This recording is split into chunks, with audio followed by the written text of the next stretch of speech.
ఎన్నికల రోజు పోలింగ్ ఇక్కడ జరుగుతుంటే పక్క రాష్ట్ర ముఖ్యమంత్రి AK-47 తుపాకులతో పోలీసులు నాగార్జున సాగర్ డ్యామ్ మీదకు పంపించిండు అధ్యక్ష. ఇవాళ నేను అడగదలుచుకున్న వాళ్ళను, నాగార్జున సాగర్ 100% మన భూభాగంలో ఉంది. మన ప్రాంతం, మన ప్రాంతానికి లోపటికొచ్చి తుపాకులు పెట్టి ప్రాజెక్టులను ఆక్రమించుకుంటుంటే వీళ్ళ సహకారం లేకుండా వస్తాడా అధ్యక్ష?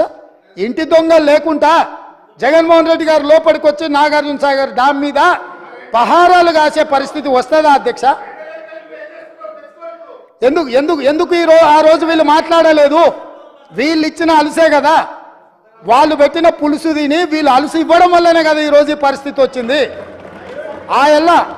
ఆయల్లో రాయలసీమకు పోయినప్పుడు కల్వకుంట్ల చంద్రశేఖరరావు గారు, ఈనాటి మంత్రి శ్రీమతి రోజా గారు పెట్టిన రాగి సంకటి రొయ్యల పులుసు తిని రాయలసీమను రతలాలసీమం చేస్తా అని చెప్పి మాట ఇచ్చి బేసిన్లు లేవు, బేసిజాలు లేవు, మీరు కొట్టుకపోండి అన్నాడు. వాళ్ళు కొట్టుకపోయారు. ఇప్పుడు మేము వచ్చినాక అట్టెట్లా కొట్టుకపోతాడంట? ఎవరు అధ్యక్ష బాధ్యత ఎవరు వహించాలి? నీ కళ్ళ ముందే కదా ముచ్చుమర్రి చంద్రబాబు నాయుడు కట్టింది, నీ కళ్ళ ముందే కదా రాజశేఖర రెడ్డి పోతిరెడ్డిపాడును 44,000 క్యూసెక్లకు పెంచి తరలించకపోయింది, నీ కళ్ళ ముందలనే కదా నీ ఇంట్లో పంచపక్ష ప్రమాణాలు జగన్మోహన్ రెడ్డి గారికి పెట్టి జీవో నెంబర్ 203ను నీ ఇంట్లోనే పునాదులేసి రాయలసీమ లిఫ్ట్ ఇరిగేషన్కు ప్రగతి భవన్లో కేసీఆర్ గారి డైనింగ్ టేబుల్ మీద పునాది రాయబడ్డది. దానికి పునాది రాయేసింది మీరే కదా. 8 TMCలు పర్ డే తరలించకపోవడానికి అనుమతి ఇచ్చింది, టెండర్లు పిలిచింది, కాంట్రాక్టులు అప్పచెప్పింది, పనులు పూర్తి చేసింది మీరు అధికారంలో ఉన్నప్పుడే కదా అధ్యక్ష. మీరు మొత్తం కృష్ణానది జలాలు మహారాష్ట్ర కర్ణాటక దాటి మహబూబ్ నగర్ జిల్లాలో జూరాల నుంచి పాలమూరులో కలంపూర్లో ఎంటర్ అయి తుంగభద్ర నదిలో వచ్చే నీళ్లు, తుంగభద్ర నుంచి వచ్చిన సుంకేశ్లకు వచ్చిన నీళ్లు, సుంకేశ్ల నీళ్లు జూరాల నీళ్లు కలిసి ప్రయాణమై పాలమూరు జిల్లా నుంచి మొదలై రాయలసీమలకు పోయి నంద్యాల నుంచి తిరుక్కొని శ్రీశైలం ప్రాజెక్టు మీదకి వచ్చినప్పుడు శ్రీశైలం ప్రాజెక్టు కొంత తెలంగాణలో ఉంటే కొంత ఆంధ్రాలో ఉంది అధ్యక్ష. అంతకుముందు ప్రాజెక్టు లేవు. అంతకుముందు పోతిరెడ్డిపాడు 11,000 క్యూసెక్స్ ఉండే, అది 44,000 క్యూసెక్స్కి పెరిగింది. అంతకుముందు లేని రాయలసీమ లిఫ్ట్ ఇరిగేషన్ ఇవాళ 8 TMCలు తరలించడానికి లిఫ్ట్ ఇరిగేషన్లు కట్టినరు. ముచ్చుమర్రి నుంచి 1/2 TMC కట్టిరు అధ్యక్ష. మొత్తం 12.5-13 TMCలు పర్ డే. ఒక్క నెల రోజులు మనం కళ్ళు మూసుకుంటే శ్రీశైలంలో బురద కూడా ఉండదు అధ్యక్ష. రాయలసీమ లిఫ్టు 797 FRL దగ్గర కట్టిరు అధ్యక్ష. కుండ ఇట్లుంటే కుండకు సైడ్కు పొక్క పెట్టలే అధ్యక్ష, కింద పెట్టిండు. కింద వీళ్ళు పిలిచి పంచపక్ష ప్రమాణాలు వీళ్ళు పెట్టిండ్రు, జగన్మోహన్ రెడ్డి వీళ్ళ కింద బొక్క పెట్టిండు అధ్యక్ష. బొక్క పెట్టి మొత్తం తరలించకపోతుంటే మిన్నకుండా ఉన్న మీళ్ళు ఇవాళ నేను సూటిగా అడుగుతున్న హరీష్ రావుని మిత్రుణ్ణి, రాజకీయాలు పక్కన పెట్టండి, రాజకీయాలు పక్కన పెట్టండి, మీరు బాధ్యత కలిగిన మంత్రిగా చెప్పు. ఇవాళ రాయలసీమ జిల్లాలో ఉన్న మీ అవకాశం వచ్చినప్పుడు స్పీకర్ గారు అనుమతి తీసుకొని మీ అవకాశం వచ్చినప్పుడు తప్పకుండా చెప్పదు. I'm not yielding. నీకు ఇస్తాడు మైకు స్పీకర్ గారు, నేను కాదు ఇవ్వాల్సింది. స్పీకర్ సార్, ఇవాళ మన భూభాగంలో ఉన్న నాగార్జున సాగర్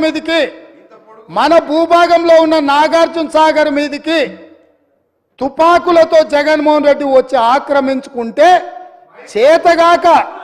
చేతగాని సన్నాసులాక ఇక్కడ ప్రభుత్వం చూస్తుంటే ఇవాళ రాయలసీమలో ఉన్న ప్రాజెక్టుల నుంచి నీళ్లు తరలించకపోతుంటే ఎవరు అడ్డుకోవాలి అధ్యక్ష?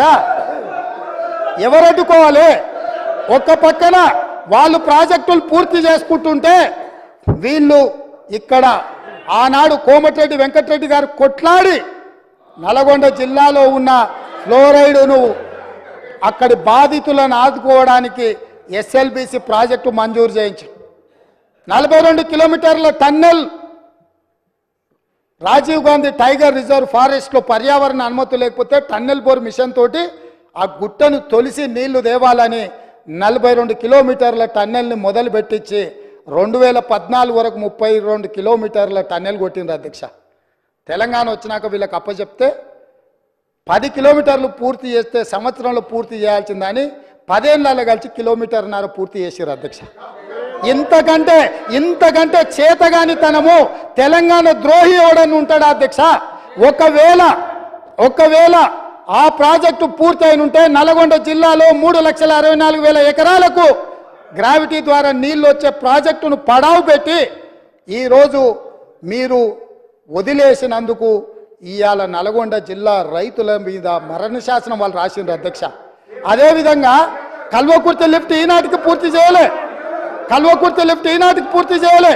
పాలమూరు రంగారెడ్డిలో 27,000 కోట్ల రూపాయలు ఖర్చు పెడితే గుంట భూమికి కూడా నీళ్ళు ఇవ్వలే. ఇవాళ కల్వకుర్తి, పాలమూరు రంగారెడ్డి, ఎస్ఎల్బిసి ఈ ప్రాజెక్టులన్నీ పూర్తయితే కూడా పర్ డే మనం 2 టీఎంసీల నీళ్లు కూడా తీసుకోలేము అధ్యక్ష. ఇవాళ నేను చెప్పదలుచుకున్న అధ్యక్ష, ఆంధ్రప్రదేశ్ రాష్ట్రంలో పూర్తి చేసుకున్న ప్రాజెక్టులు 12.5 టీఎంసీలు పర్ డే తరలించకపోవడానికి ఉంటే తెలంగాణలో కృష్ణానది మీద కట్టిన ప్రాజెక్టులు మొత్తం కలిపి 2 టీఎంసీలు కూడా కాదు అధ్యక్ష. 10 ఏళ్ళ అవకాశం ఇచ్చిన ఈ పాలమూరు రంగారెడ్డి లేకపోతే కల్వకుర్తి లేకపోతే ఎస్ఎల్బిసి పూర్తి చేయకపోవడానికి వీళ్ళు కారణం కాదా అధ్యక్ష? ఇంత అన్యాయము ఉమ్మడి రాష్ట్రంలో కూడా తెలంగాణ ప్రాంతానికి జరగలేదు. వీళ్ళ పాలనలో తెలంగాణ ప్రజల పట్ల కృష్ణానది జలాల మీద మరణ శాసనం రాసిండ్రు అధ్యక్ష. వీళ్ళు ఇయాల నేను అడుగుతున్నా వీళ్ళను అధ్యక్ష, ఇయాల వీళ్ళని నేను అడుగుతున్నా, మీకు ఏమైనా చిత్తశుద్ధి ఉంటే మేము చేసే ప్రయత్నంలో, మేము చేస్తున్న పోరాటంలో రాజకీయాలు పక్కన పెట్టి ముందుకు రావాలి, కానీ మా కాళ్ళలో కట్టెపెట్టి కింద పడేస్తే ఏమవుతుంది అధ్యక్ష?